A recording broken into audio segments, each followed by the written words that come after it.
Hello, thank you. Thank you for coming. We have a great program for you and are going to talk about how Google Analytics is used by libraries for their open website and institutional repository. Our speakers are David Holt and Sarah Lynn. David is the Research and Emerging Technologies Librarian at Santa Clara Law School. He provides research assistance to both students and faculty and teaches an upper division course on legal research. Oh, she's locked up.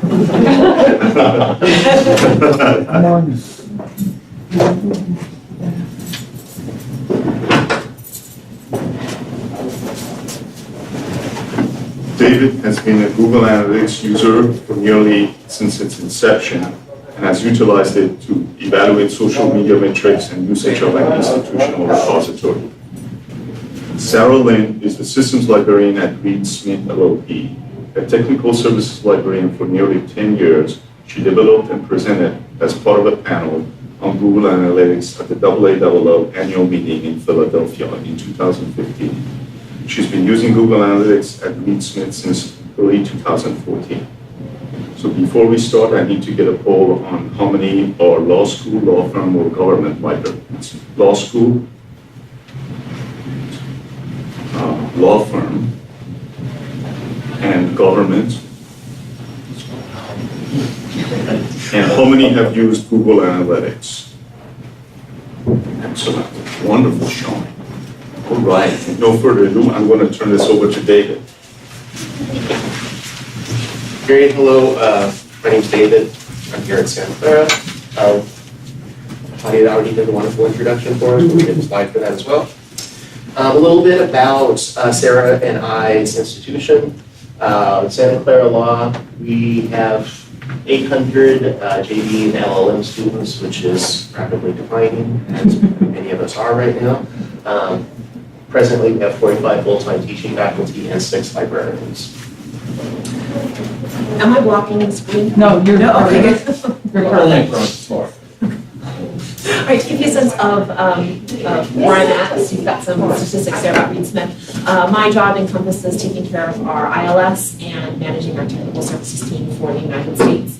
It was late 2013 when our ILS vendor announced that they were compatible with Google Analytics, and so I was just really curious and decided, why not? Let's sign up and see what it gets.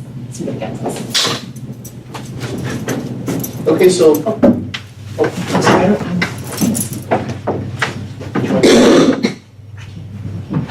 a little intro on what is Google Analytics for those of you that don't know.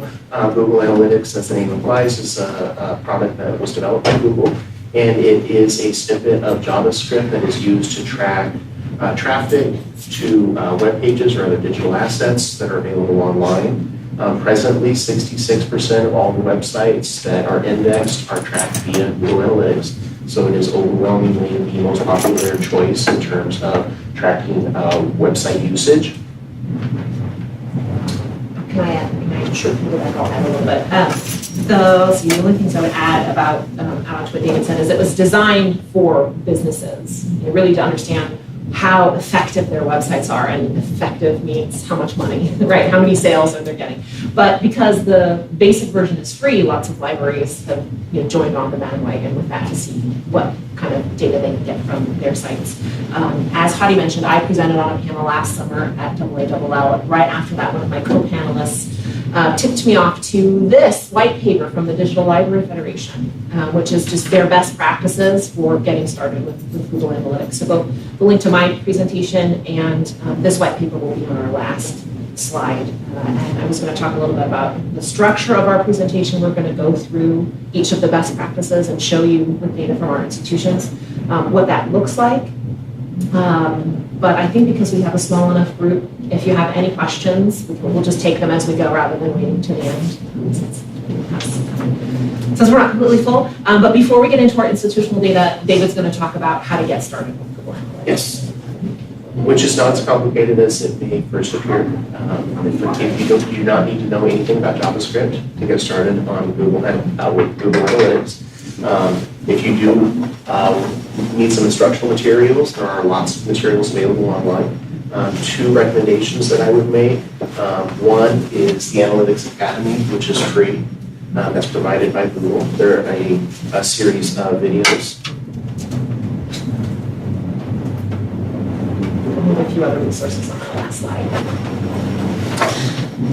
And it goes through every module in Google Analytics with a video tutorial. I highly recommend, however, because I love this product for other things, the lynda.com tutorial. Lynda.com, how many of you are familiar with lynda.com? A few of you already?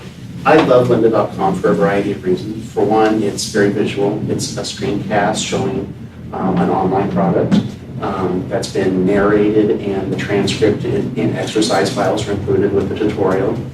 You can do the Lynda tutorial on Google Analytics. It is, I think it's 3.5 hours long, but it goes over from basics to intermediate to advanced usage of Google Analytics. And so how to create reports, how to report all the different metrics, what all these numbers mean, how you can set up alerts, which we're going to go into later in the presentation, the value of alerts and reports.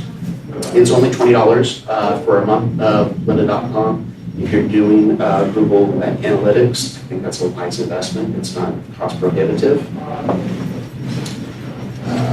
Set goals before you start with Google Analytics. What are you hoping to acquire? What improvements are you hoping to make to your online digital assets?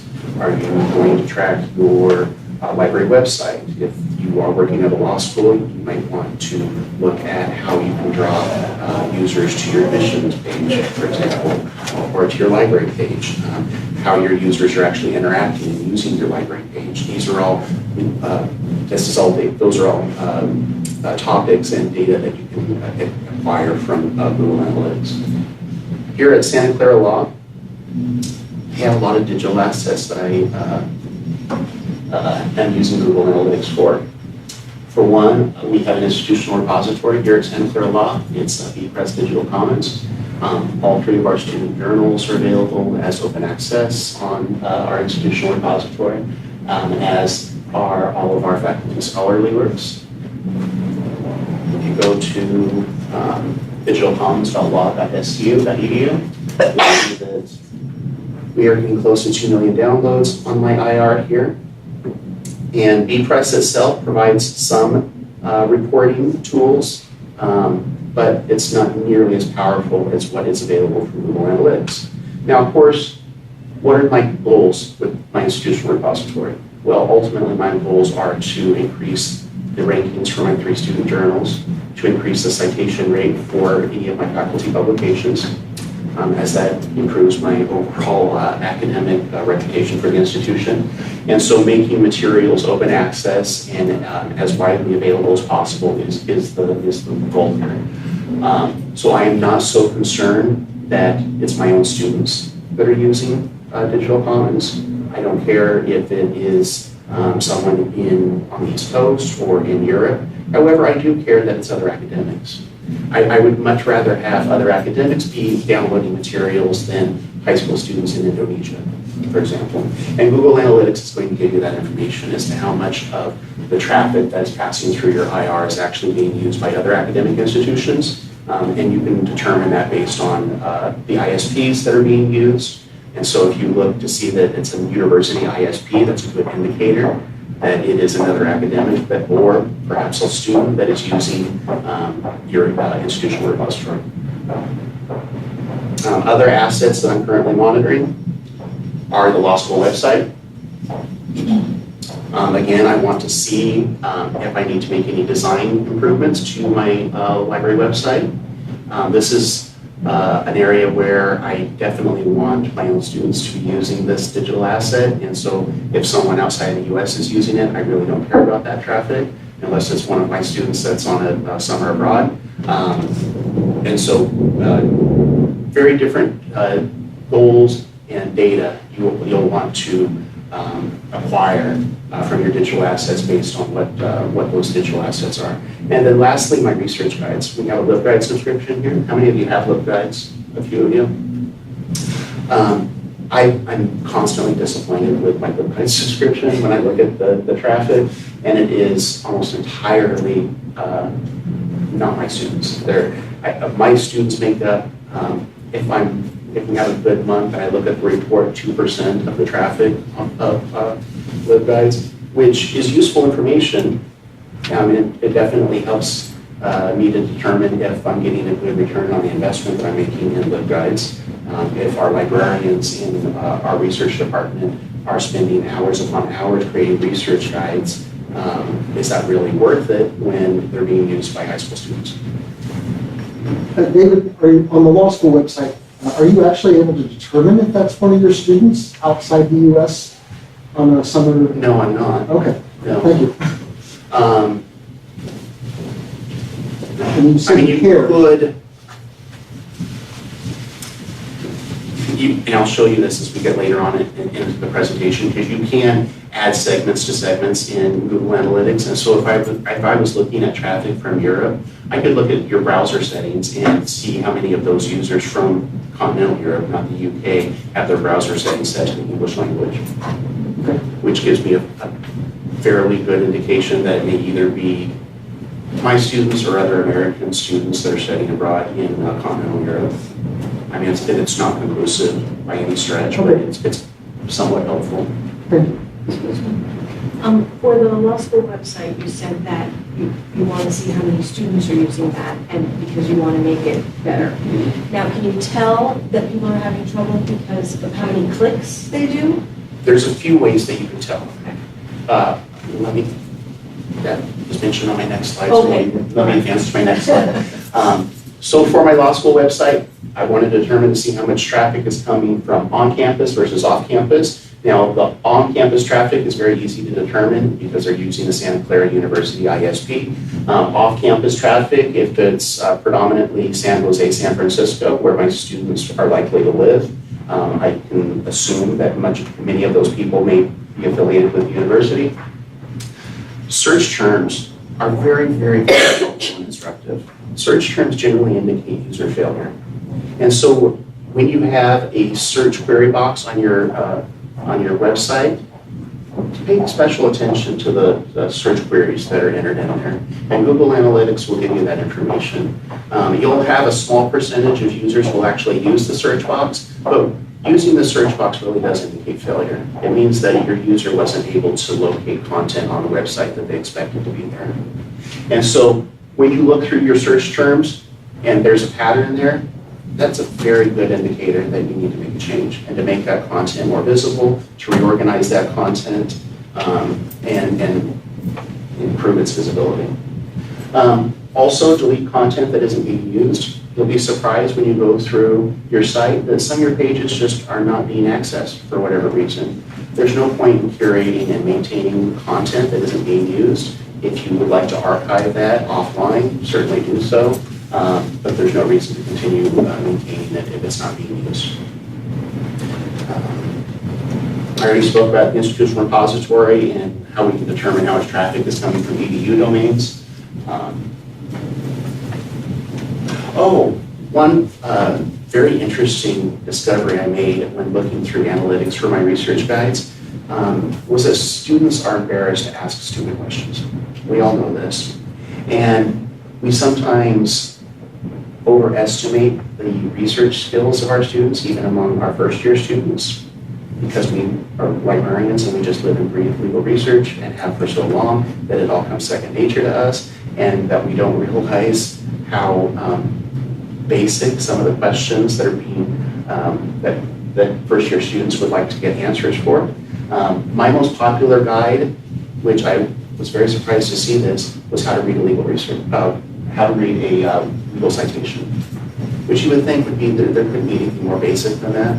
And that was by far and away my most popular research guide. And I think a large part of that was that students were simply embarrassed to ask even a librarian how do you read a legal citation.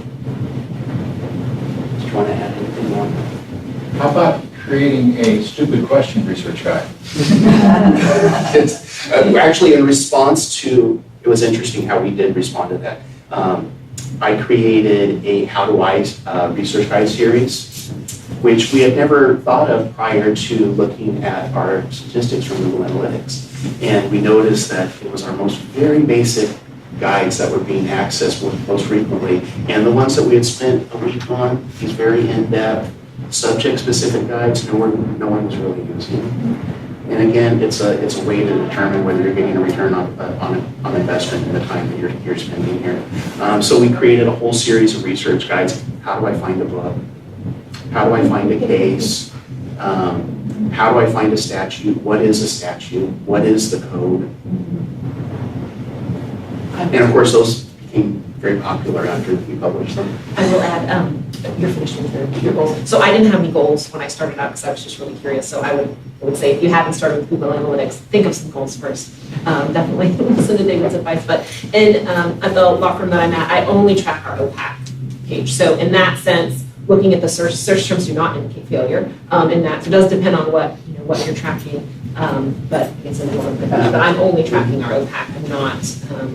The library doesn't have permission to mess with edit the firm pages.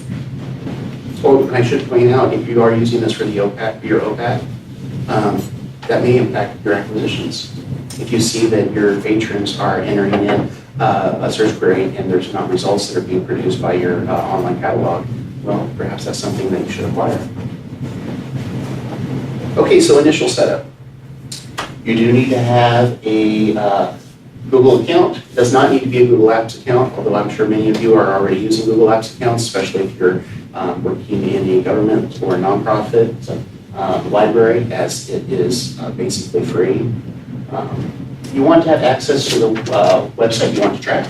This may be a stickly issue if you are working for a law firm or for a county law library where you have an IT department that oversees the website's content management system. And the reason why is because you have to have the ability to insert JavaScript into your pages. And some content management systems, such as Drupal or WordPress, depending on how your IT department set those systems up, will strip out any code from content that you add. And the reason for that is because of security issues. So you will need to either collaborate with your IT department to have the JavaScript for Google Analytics inserted into your page. And you can do this if you're doing this in law guides, there's actually a field for this so that it always ends up in the header tag of each page on log. I'd say law guides because that's how we branded it. LibGuides. And so if you enter it into your LibGuide subscription, it'll always appear in the header tag. You can do that also with WordPress, Drupal, or a commercial CMS if you're using a commercial CMS. That sounds complicated, technical, it's really not, it's just copy and paste. So as soon as you have access to do that, all you need to do is copy this code and then paste it in and you're done. And Google Analytics will begin working for you. Okay, so some basic definitions of the terms that are used in Google Analytics, because they're not entirely clear. Bounce rate is the rate a user accesses your site, goes to a single page, generally as the result of a search query from a search engine, lands on that page, and then leaves and does not go to other content on your site. Pages per session would be the average number of pages that are viewed by a user. So a user goes to your site, lands on one page, but then navigates to one or more other pages.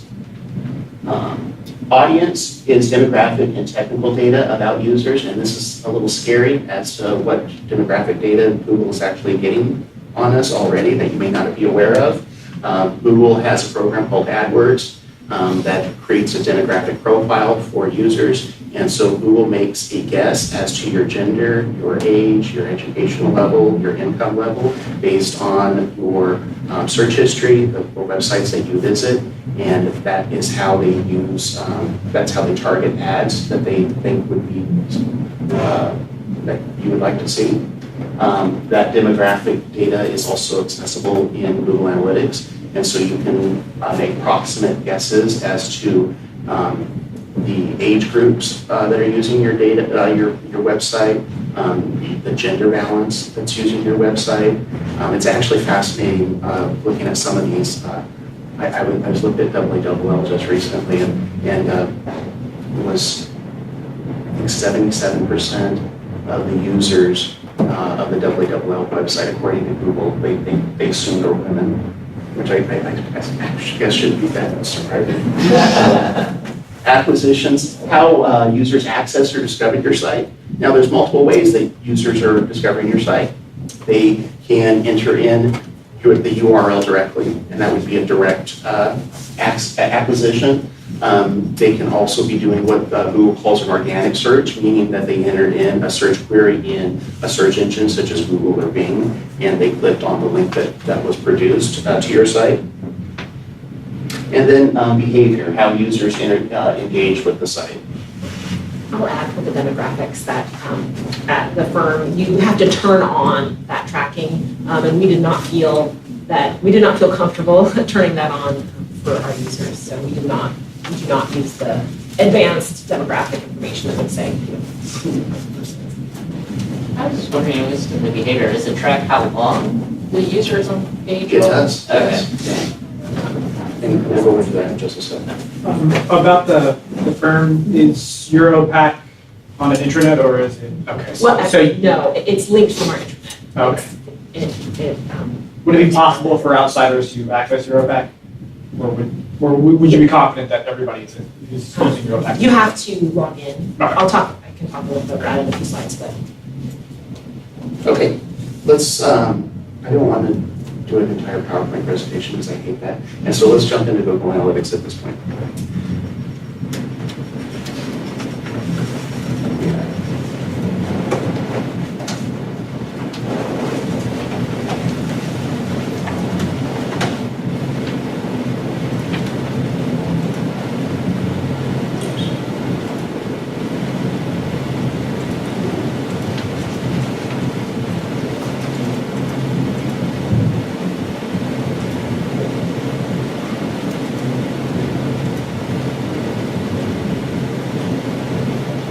Okay, so you'll see my digital assets that I have here. And it's going to, excuse me, it's going to give me some basic metrics here. The number of sessions within, it's going to default with the last 30 days. And so I've had nearly 50,000 sessions on the law school's website, 7,200 for my research guides. And then the average session per duration, and so how much time a user spends on the site. This is pretty depressing for research guides, that my average is 54 seconds. After all that work you've done. After all, and I think a lot of us are doing this. We're putting a lot of work into research guides, and we think they're being used, and they're not. So can then you go back and use that as an indicator and maybe make the research guides only a minute like shorter or something, or compress them, or? I think you have that a little confused. This is the amount of time that a user spends on my research guides before they leave to go somewhere else. Oh, okay. And the bounce rate, and so users end up on one page and then they leave and they go to some other site.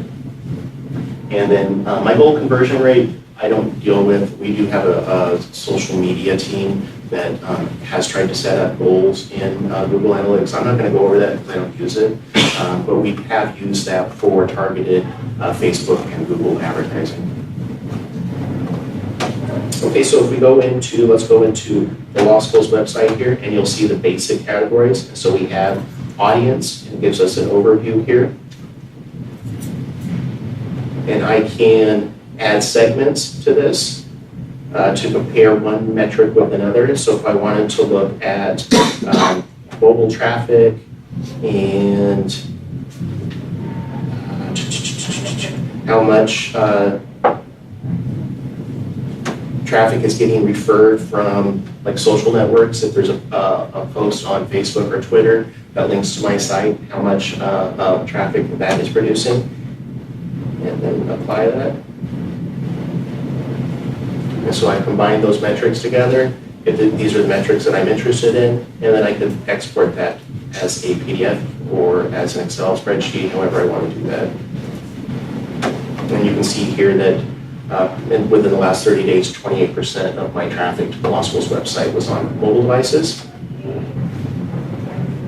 If I go under technology here, I can even get more granular information about the tech that is being used by our users. And so if I wanted to look at,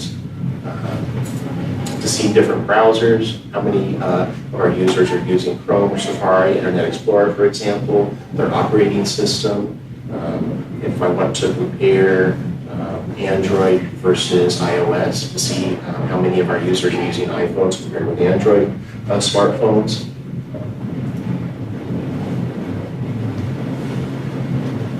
And also, this is very important info for determining how many of my users on campus are accessing content by looking at the ISP settings.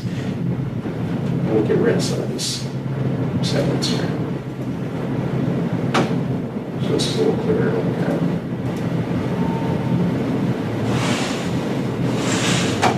Now you can see we don't even make the top 10 in the ISP library.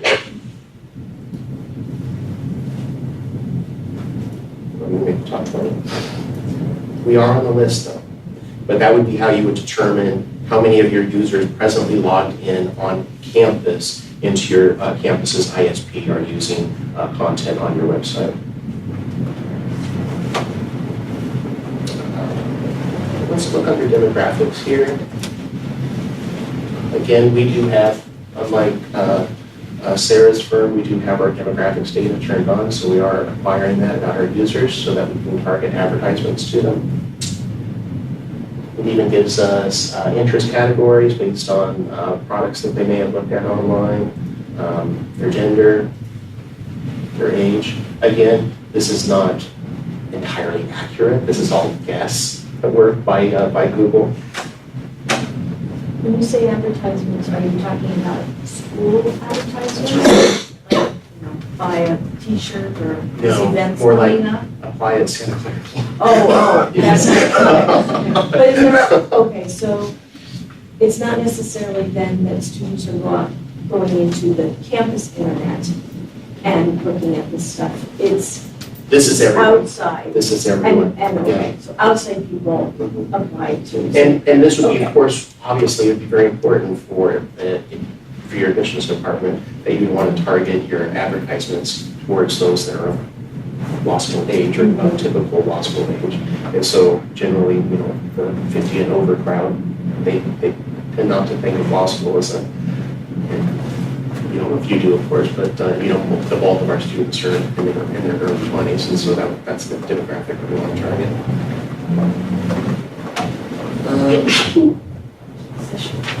Did you want to talk more about this segment? We only have 2 minutes left. Let's breeze through this then.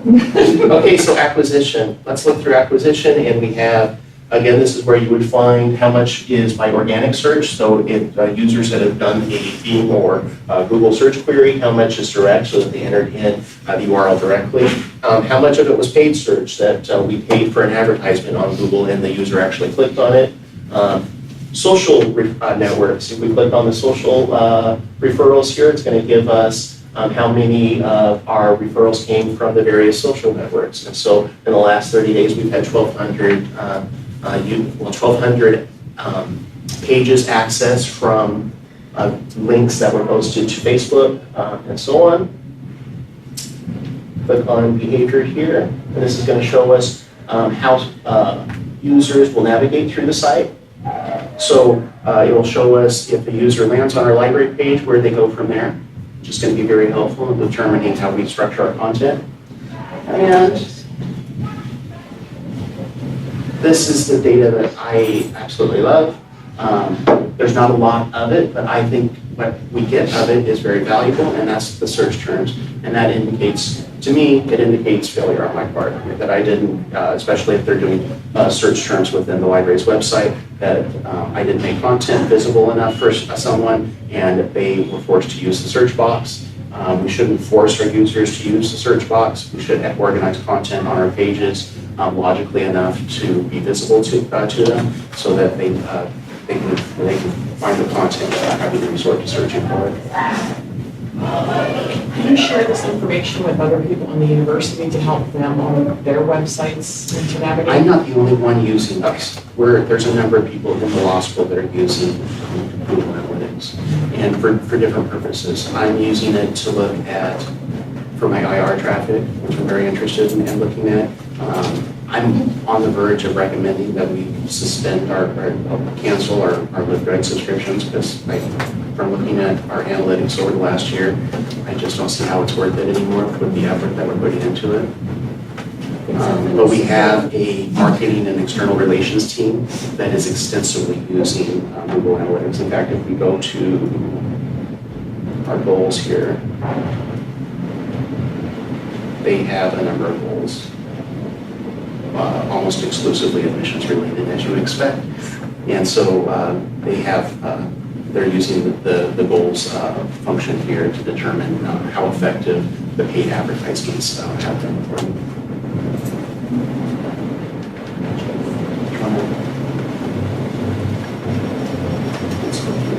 Sarah? Yeah. Are you familiar with Research Monitor and OneLog? So can you kind of compare this? I mean, if you're using Google Analytics, maybe you don't need Research Monitor or OneLog, or do you think that they're separate? I hope to know more in about 6 months. Okay, I can say about that. I think honestly that it's two different things. Research Monitor, OneLog, Lookup Precision are all tracking, well, they're doing a couple different things, but tracking usage out to databases. You know, for example, Penn Online. I'm not going to get Google Analytics data on my user on Penn Online. You know, they're going to have, I get statistics from Penn Online on statistics in my mind or from what they're doing. So it's tracking users going out, not what they're doing in your pool. Then the other thing is what David alluded to is that you must control the page in order to get that snippet in there. So if you in the library don't control the underneath on the website, you're not going to be able to track that site when they go out. Right. It's mostly internal. So you're, like you said, you're tracking the OPAC. So it's the internal OPAC that you're tracking. And if they let me, I play around on the internet as well. I think I'm going to do a stealth campaign and like really make friends, and then eventually I'll get around to getting that data from them. So I wanted to talk about bounce rate. Okay. Let me think of the citations, because we did some interesting things with that. So the bounce rate for us, you can see for Reed Smith for the last 2 years is between 60 and 70%, which is really high. But when I looked at that, I was really asking myself two questions. One, why? And two, is it a bad thing? So there's a couple of things that make our bounce rate higher. I had to kind of look at our environment. We have a web-based OPAC, which means that all of our staff log in, they hit the OPAC for only a moment before they're redirected to the staff module. So that's right with that. The second thing is the way that we have single sign-on for our OPAC. The users hit the OPAC page, they get signed in, they're jumped there again. So our bounce rate is much higher than it would be. But to talk about the last question, is it really a bad thing? In my mind, the OPAC's purpose is to tell you whether we have it or not. It's just a yes or no question. If it's a yes, you write down the call number and you go find book, or you ask your secretary to do it, if you're doing the search in the first place at all. Or we don't have it, and so you click on the link to send an ILO request. So I'm not actually expecting in-depth interaction in my page. It's the same thing we have some stuff on time on page. The time on page for Reed Smith is also pretty low, but again, I'm not expecting a lot of interaction and reading. There's nothing to read, unlike the live guides. You hope they're reading, but there's nothing to read on the OPAC. They might do a couple of different searches. For the search terms, for me, that was the most useful aspect of Google Analytics. When we first started, our ILS had no failed searches report. They could give me a count of how many failed searches, but nothing about what terms actually resulted in a failed search. And that's what I'm really concerned about. I don't want any failed searches in the OPAC. So we learned by looking at this list was case names and full citations are the sort of number one failed search. But when we looked at that, it's like, oh, our OPAC widget is right next to the find and print widgets. So they're confused. So we're not redoing that page, but we clarify the language. The numbers have gone down, so I think they've figured out that they're not on the find and print widget. Go back. What was it? So we modified that. The other thing is that our ILS has a dictionary feature, so we're able to take the misspelled terms, enter them in, and then now they get a "did you mean" suggestion if they type it again. So we did both commonly misspelled legal terms, and then my staff reviews this list every couple of months to see is there anything else new. The funniest one I had ever was a year ago. Somebody trying to spell Applemans, and they tried like 9 or 10 times. And you can see it in real time, and they never got it. And I was thinking, because we have a closed user set, I'm not really sure. I wish I could help that person, but of course we don't track. They didn't have the right glasses on. Right. Can you put the snippet on the individual catalog record? If you could control that page, yes. So one of the things that I would love to track but cannot because my ILS vendor doesn't have plans would be to let me control the links out. So I would like to know I know how many people are accessing my online, but how many of them are coming in through the thousands of records I have, which I don't think they're being used. I do not think, but I have no way to prove you can put the snippet there in the link and when they click out, or if they click to download something, but you have to have control of the page. So that's, I think, where I'm a little bit just David's setup. But I should point out, this is very much a primer today. There's so much more that you can do with Google Analytics. If you can add segments together, I mean, if you really wanted to know how many people in India at 2 in the morning were using Android devices to look at your library website, that's possible. And you can create a report for that. One thing I want to point out is you can create new.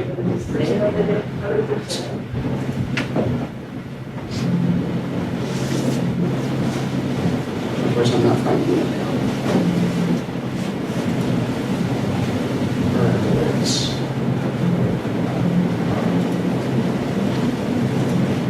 Perhaps they're here.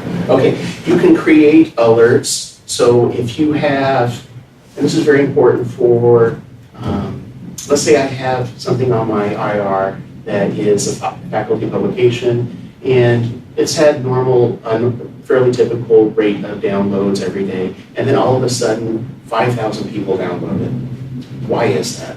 You know, and that's important information that you want to know.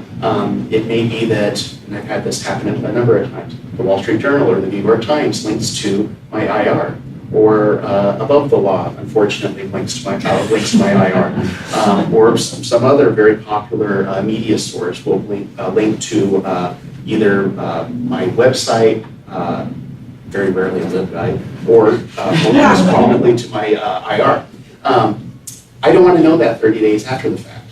And so that's the value of creating alerts. And so you can create alerts that if there is a big spike in traffic, it's going to, you can even have this set up to where it texts you on your smartphone so that you know immediately. And that is useful. If suddenly a faculty article becomes newsworthy, you may want to have a news article written on your law school's website about that. You might want to try to squeeze everything you can out of that, and time is important when it comes to news. And so it's very important that you get that information quickly, and that's the value of the alerts in analytics. Any other questions? Since we're a minute left. So wait, so if we spend $30 a month on the lynda.com analytics, will we be able to learn the detailed extra stuff that you Yes, I highly encourage you to do that. And it's actually, you get a free trial month, and so you could conceivably not spend anything and do the 3.5-hour Lynda tutorial. I already had a subscription that I didn't use. Are you going But to no, it share? goes into everything. Are you going to share your Yes, slides? we're going to, there will be a bit.ly link somewhere that you'll have access to. Good. If anybody's interested in getting on lynda.com for $150 a year, I'm doing it at Campus Institute. We subscribed last year, I can't remember what listserv I saw this on, but it was for some other part of the country, like the Midwest Library Consortium or something, and they were offering, they had to have 100 libraries buy into it, and this year they haven't met that goal. And so if anybody wants to contact me, I can send you the information, because we subscribed for 150. We got 2 licenses, and we did it just for staff, unlimited use, but it's been great. And now we don't have it because it expired March 1st, so I'm recruiting, and I could send it to no actually. I told them I would help them recruit, I would send it out to listserv. Okay, so you know what, I'll send you one of you. And then if you could put it out to the no call listserv, that would be great. Oh, and if you do have questions, you can always follow up with us individually. Our email addresses are here. Feel free, I do not mind at all. Thank you.